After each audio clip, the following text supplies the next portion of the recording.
welcome everybody to the Family Conservation Advisory Board meeting on November 24th. The exits off the door to the left or the end of the hall on the right. And there is an A across the hall with issues. We have cell phones and pagers, be sure to turn them off for the duration of the meeting. Cheryl, would you call the roll, please? Rob Westcott, Here. Janine Klopp, Yes. Carrie Whipple, Yes. Scott Martin, Yes. and at this point, Steve Rutherford is not here. Everybody had a chance to look at the October 27th meeting minutes? Yes. Any changes, additions, Did not. corrections? Have a motion to approve? Make a motion. Aye. Okay, Okay, the public forum is open for the duration of the meeting. And right to the reports. The Hamlin Planning Board, short. There were just two things on the agenda, and they were both Mylar re-signings. One was for Sagi Nova subdivision at 162 Victor Lane. It was last signed in December of 2018. Hopefully there are no changes.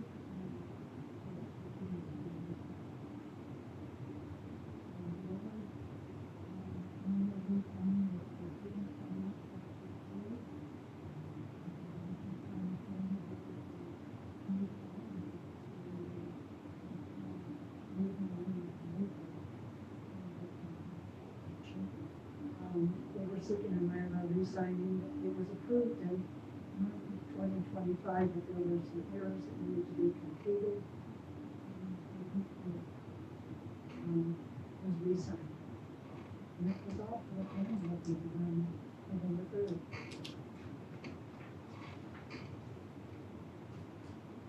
Steve Rutherford normally does fishing advisory board. I don't know if anybody else has any information about that. I reviewed what we have in front of us, and this is really no different than what Steve went over last meeting. So, it's here in their minutes, because this is from the October 20th. Right, this is looking- So, yeah, they're like a month A late, month late, so we don't have So, the current meeting. so no difference there. We'll be all right. Steve also usually gives an EMC report. I think he said last month that there was not a meeting this month, but I'm not positive. But in any case, please make a report on that. I mean, I don't have a whole lot. Town board meetings seem to be slim at this point with any craziness. I did see that the town budget was approved, so that's seems to be a lot in discussions, but not really of anything of any major importance. Snow shoveling, preparing for the end of the year, bill paying, that sort of thing. Yeah. So, but nothing on that end. Rick, anything additional to add? No, I just say we had a lot of conversation because it's a brand new insurance policy that we were doing. Health And it insurance. was somewhat confusing on what it was covering and how much it was gonna cost. So, and it was the first go around that we've done it like this. It's all high deductible, it's different, it's an HRA instead of a HSA, and how much money gets used for what. So, Fun. yeah. Okay, so that things are winding down for the year. Oh, one thing, I'm sorry, is the dog kennel. They did get the okay to start the engineering report. I don't remember if I told, but it's gonna go across from Crosby's.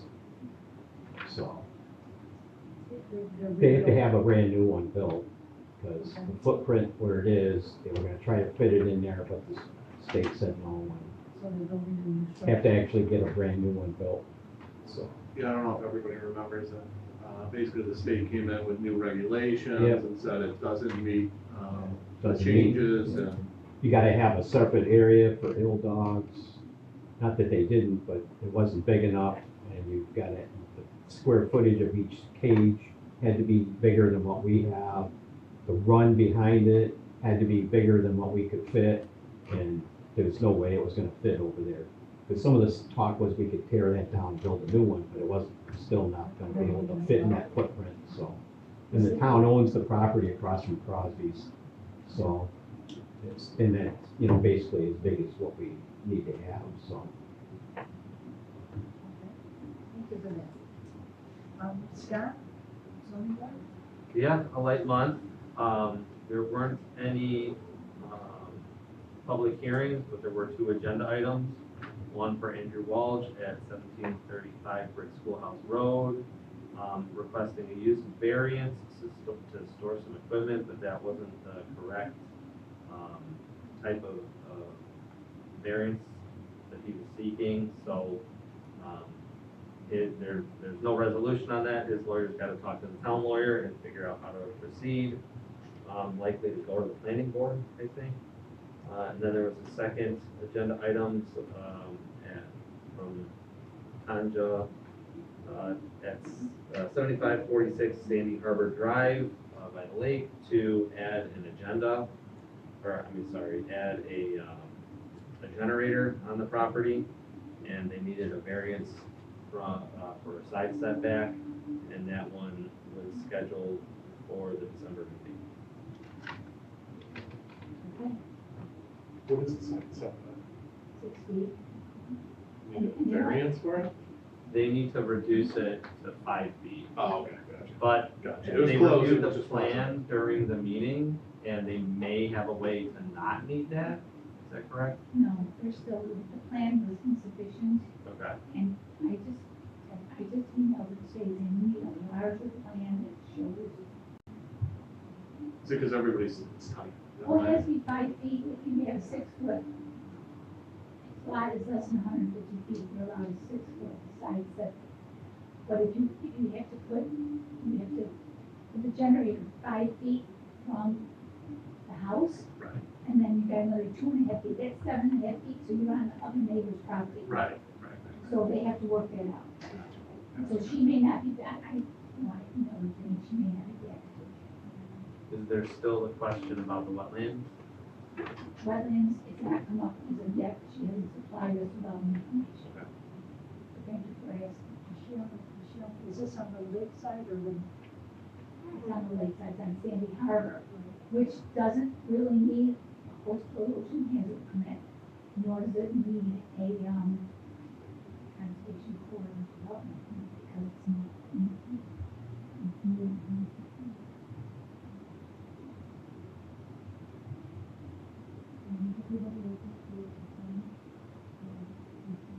Yes.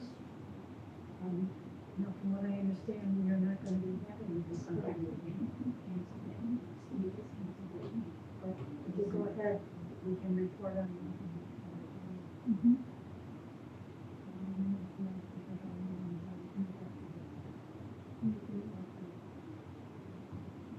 Town board meeting, zoning hasn't even met, and so that it's, think about, it would be much like tonight. So Steve had that, let's see, I do have a report on the Friends.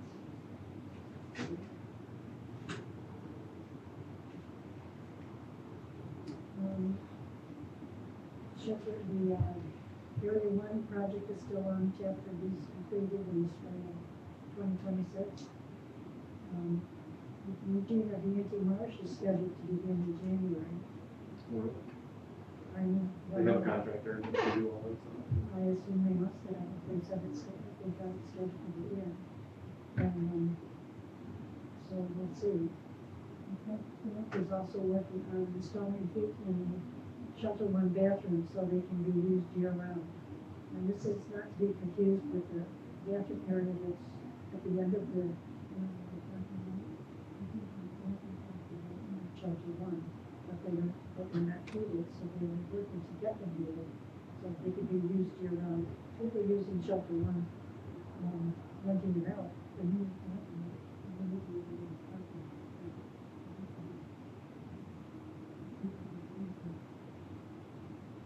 shelter when area one is.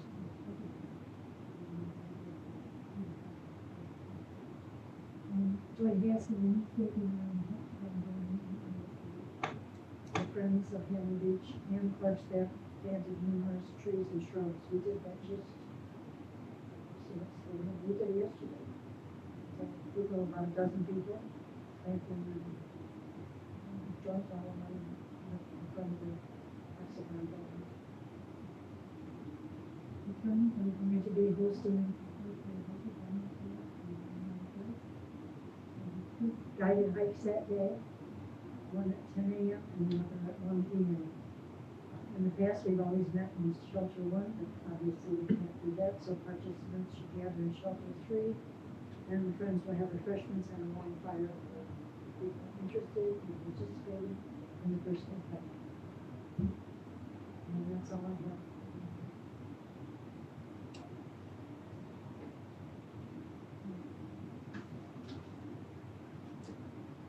I have a motion to adjourn this section of the meeting. Motion. Did you push section? Yeah, yeah. Okay. All approved? Aye. Okay. Then we'll open the Hammer Water meeting. The only referral, it's still yet to come before the planning board.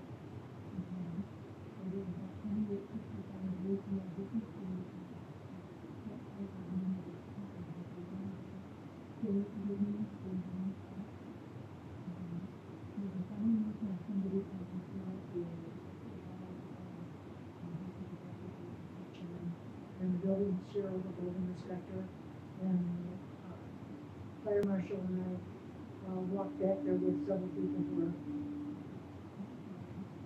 dealing with this project. It's very interesting back there. There's a lot of fill.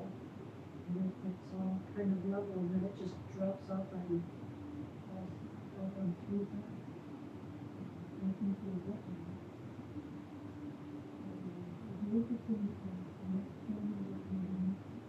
Intended to be on the agenda. Is that correct, Cheryl, on the agenda?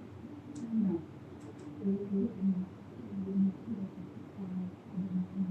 will be there until.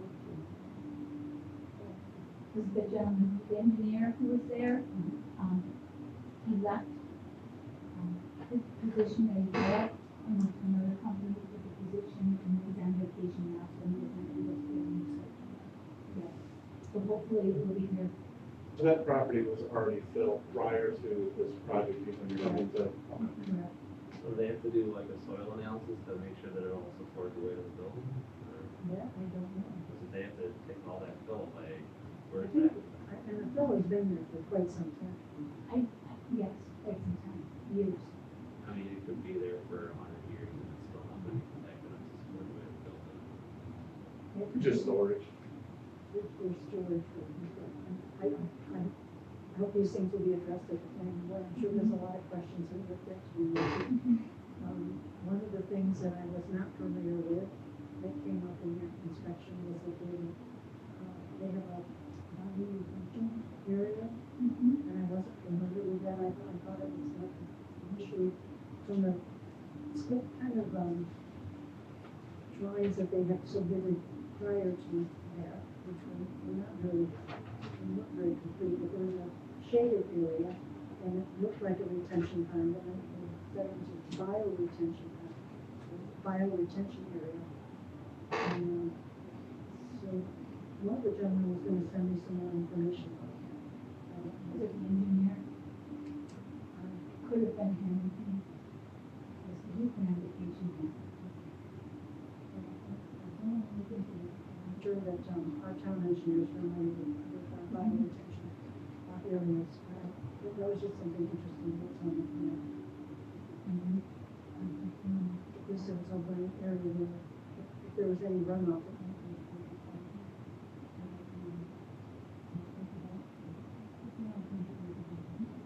Most houses are already in, we already discovered that, but there, 2 of those houses are sitting. Right. Already in those, so. So any drainage off this property is going to affect affect those neighbors, but, I think we're changing the topography of all things already existing, so we'll just have to see. Roosevelt Highway doesn't have storm drains, right?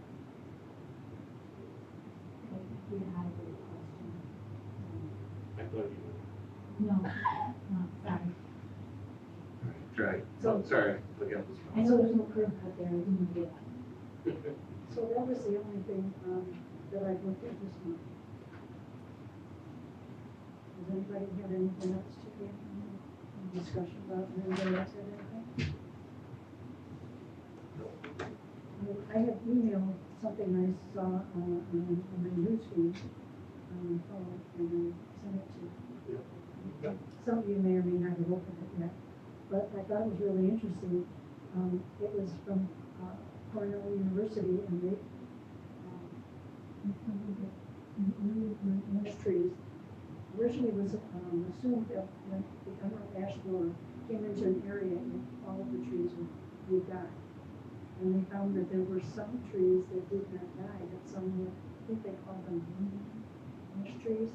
So they, took those ash saplings and, they're potentially resistant to the emerald ash borer. So they are, planting.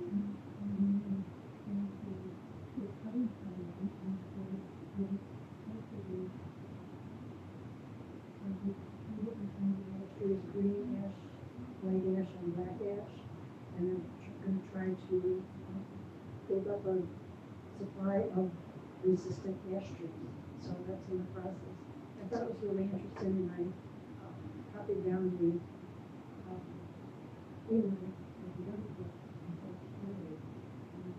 Cheryl, if anybody's interested in following through that, based on the discovery of the loss of so many thousands of ash trees in our area. It was like deep predominant deciduous tree in our area. I thought it was really interesting to think that who would survive and when we would back with some of them.